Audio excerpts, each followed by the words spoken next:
खिलाफत उस्मानिया के खात्मे के बाद ऐसे क्या हुआ कि पूरी दुनिया की इकोनॉमी डॉलर के दलदल में फंस गई और लोग अपनी अपनी कंट्री के करेंसी छोड़ के डॉलर में ट्रेड करने लगे। जो सोना था उसके बेस पे उन्होंने अमेरिका से असलहा खरीदा था। अब सोना नहीं है तो करेंसी को कैसे प्रिंट करें? IMF और वर्ल्ड बैंक बनाए गए। अब ये खबर पूरी दुनिया में फैल गई कि अमेरिका ने गोल्ड रिजर्व से ज्यादा करेंसी प्रिंट की है। अमेरिकन सदर टीवी पे आके साफ इनकार किया कि ऐसा कोई मुआहिदा नहीं हुआ था कि डॉलर के बदले उनको सोना वापस किया जाएगा। किसी भी मुल्क की इकोनॉमिक वैल्यूएशन करते हुए यह देखा जाता है कि उनके फॉरेन रिजर्व में कितने डॉलर्स पड़े हुए हैं। यानी जिस कंट्री के फॉरेन रिजर्व में डॉलर ज्यादा है वो इकोनॉमिकली स्ट्रांग है और जिनके फॉरेन रिजर्व में डॉलर्स कम है वो इकोनॉमिकली वीक है। अब सोना चांदी और बाकी रिसोर्सेज को छोड़ के डॉलर को क्यों देखा जाता है? शरीयत ने वाज़ेह तौर पे रियासत के लिए करेंसी की वजाहत की है कि रियासत में सिर्फ और सिर्फ सोने और चांदी के साथ ट्रेड होगा। खिलाफत उस्मानिया के खात्मे के बाद ऐसे क्या हुआ कि पूरी दुनिया की इकोनॉमी डॉलर के दलदल में फंस गई और लोग अपनी अपनी कंट्री की करेंसी छोड़ के डॉलर में ट्रेड करने लगे। सबसे पहले आप ये जान लें कि आपके जेब में कागज के टुकड़े जिसे पेपर करेंसी कहते हैं इसकी हिस्ट्री क्या है। पहले ज़माने में लोग गंदम के साथ ट्रेड करते थे, लेकिन बाद में लोग ऐसी चीज़ों की तरफ बढ़ने लगे जिनकी वैल्यू और लाइफ ज़्यादा हो, तो लोगों ने सोने और चांदी में ट्रेड शुरू किया। लेकिन सोने में भी बहुत बड़े मसाइल आ गए, जिस तरह सोने को कैरी करना, सोने में मिलावट का ख्याल रखना, असल और नकल में फ़र्क करना। लेकिन रियासत ने यह ऐलान किया कि जो कोई रियासत के पास अपना सोना जमा कराएंगे, रियासत उनको एक रसीद देगी। वो रसीद लेके रियासत के किसी भी कोने में वो बिजनेस और ट्रेड कर सकता है और जो कोई वही रसीद वापस लाएंगे उनको उतना ही सोना वापस किया जाएगा, जिसे प्रोमिसरी नोट भी कहा जाता है। अब ये प्रोमिसरी नोट बाद में पेपर करेंसी में कन्वर्ट हो गई। लोगों को अपनी रियासत की करेंसी पे भरोसा था क्योंकि उनको पता था कि जब भी ये करेंसी हम रियासत को वापस करेंगे तो रियासत उतना ही सोना हमें वापस करेंगे। लेकिन मसला ये था कि इसी करेंसी के साथ एक्सपोर्ट और इंपोर्ट कैसे किया जाए, क्योंकि तमाम ममालिक एक दूसरे की करेंसी को एक्सेप्ट नहीं करते थे। मसलन पाकिस्तान रशिया से तेल लेना चाहता है और रशिया उसे कहे कि आपने पाकिस्तानी रुपीस में नहीं उनके अपनी करेंसी पे पेमेंट करेंगे। अब ये पूरी दुनिया के लिए एक बहुत बड़ा मसला था। इस मसले को हल करने के लिए गोल्ड स्टैंडर्ड सिस्टम रखा, यानी तमाम कंट्रीज ने गोल्ड को करेंसी को गोल्ड के साथ लिंक किया। एक मुल्क उतनी ही करेंसी प्रिंट करेंगे जितना उनके पास सोना होगा और जिसने गोल्ड स्टैंडर्ड से यानी गोल्ड रिजर्व से ज़्यादा प्रिंट किया उनको डेफिसिट फाइनेंसिंग में रखा जाएगा, उनके ऊपर पाबंदी लग जाएगी, कोई भी मुल्क उनके साथ ट्रेड नहीं करेगा। अब तमाम कंट्रीज़ ने अपनी करेंसी को गोल्ड के साथ लिंक किया। मसलन पाकिस्तान में 1 ग्राम की कीमत 10 रुपये है, यानी हुकूमत ये ऐलान करे कि जो 10 रुपये लाएंगे उनको 1 ग्राम का सोना वापस किया जाएगा और जो 1 ग्राम का सोना लाएंगे उनको 10 रुपये वापस किए जाएंगे।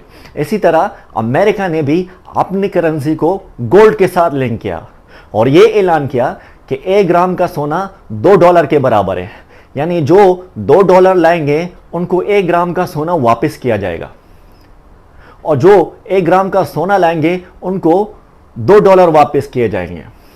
अब तमाम कंट्रीज ने अपनी अपनी करेंसी को गोल्ड के साथ लिंक किया और यह भी मुआहिदा हुआ कि जो कंट्रीज गोल्ड रिजर्व से ज़्यादा प्रिंट करेंगे उन पे पाबंदी लग जाएगी, उनके साथ कोई भी मुल्क ट्रेड नहीं करेगा। अब तमाम ममालिक को एक दूसरे की करेंसी से कोई एतराज़ नहीं था क्योंकि उनको पता था कि जब भी ये करेंसी हम वापस करेंगे उसी कंट्री से हम सोना वापस ले सकते हैं। इसी तरह एक दूसरे की करेंसी के साथ ट्रेड करने लगे। अब ये सिस्टम बेहतरीन सिस्टम कहा जाता है, लेकिन ये सिस्टम तबाह कैसे हो गया? दूसरी जंग अजीम के बाद पूरी दुनिया में क्राइसिस आ गए। तमाम कंट्रीज़ के पास जितने भी पैसे थे, जितनी करेंसी थी, वो लेके असलहा खरीदा। अब जंग के बाद किसी के पास इतने करेंसी नहीं थी कि वो ट्रेड कर सके, क्योंकि जितना उनके पास सोना था उसी बेस पे उन्होंने असलहा खरीदा था। अब इनके पास इतना सोना नहीं था कि जिसके बेस पे ये करेंसी प्रिंट कर सके। और इस जंग में सबसे ज्यादा जो फायदा हुआ था वो अमेरिका को हुआ था। अमेरिका ने असलहा बाकी तमाम ममालिक पे बेचा और इस तरह अमेरिका के पास 80% का सोना आ गया था। अब बाकी ममालिक के पास करेंसी नहीं थी जिसके साथ वो ट्रेड कर सके। जो सोना था उसके बेस पे उन्होंने अमेरिका से असलहा खरीदा था। अब सोना नहीं है तो करेंसी को कैसे प्रिंट करे? अब ये पूरी दुनिया में एक बहुत बड़ा मसला था। इस मसले को हल करने के लिए 1944 में ब्रिटन वुड कॉन्फ्रेंस हुआ। IMF और वर्ल्ड बैंक बनाए गए। उन्हें ये टास्क दिया कि जिन ममालिक की करेंसी तबाह हो गई है उनकी हेल्प की जाए, उनके लिए पॉलिसीज बनाई जाए, और जो ममालिक आपस में ट्रेड करना चाहते हैं उनको फैसिलिटीज प्रोवाइड किया जाए। और जिन ममालिक के पास गोल्ड रिजर्व नहीं है उन ममालिक में डॉलर ही यूज होगा, क्योंकि 80% सोना अमेरिका के पास था। तो इस वजह से डॉलर का एज अ गोल्ड रिजर्व इस्तेमाल करना बहुत आसान था। और यह मुआहिदा हुआ अगर किसी मुल्क को सोना वापस चाहिए तो $35 पर ऑन्स उनको सोना वापस किया जाएगा। वियतनाम वार के बाद अमेरिका में क्राइसिस आ गए। अमेरिका की इकोनॉमी डूबने लगी और उन्होंने गोल्ड रिजर्व से ज़्यादा पेपर मनी प्रिंट की थी। अब ये खबर पूरी दुनिया में फैल गई कि अमेरिका ने गोल्ड रिजर्व से ज़्यादा करेंसी प्रिंट की है। तो तमाम ममालिक ने अमेरिका से यह मुतालबा किया कि उनको करेंसी के बदले उनको गोल्ड वापस किया जाए। और US फेडरल रिजर्व ने ऑडिट कराने से भी साफ इनकार किया। अब बाकी ममालिक की इकोनॉमी स्ट्रगल करते करते थोड़ी अच्छी हो गई थी। अब फ्रांस के सदर अमेरिका जाके उनसे यह मुतालबा किया कि उनको डॉलर के बदले सोना वापस किया जाए। अमेरिकन सदर रिचर्ड निक्सन ने टीवी पे आके साफ इनकार किया कि ऐसा कोई मुआहिदा नहीं हुआ था कि डॉलर के बदले उनको सोना वापस किया जाएगा। और उन्होंने ब्रेटन वुड्स सिस्टम को भी सस्पेंड किया। अब ये पूरी दुनिया के लिए एक बहुत बड़ा शॉक था, क्योंकि तमाम कंट्रीज एक दूसरे के साथ डॉलर में ट्रेड करते थे और पूरी दुनिया में डॉलर सर्कुलेट हो रहा था। अब पूरी दुनिया के पास इतने गोल्ड रिजर्व नहीं थे कि वो दोबारा अपनी अपनी करेंसी प्रिंट कर सके। तो इस वजह से उनको मजबूरन डॉलर में ट्रेड करना पड़ा।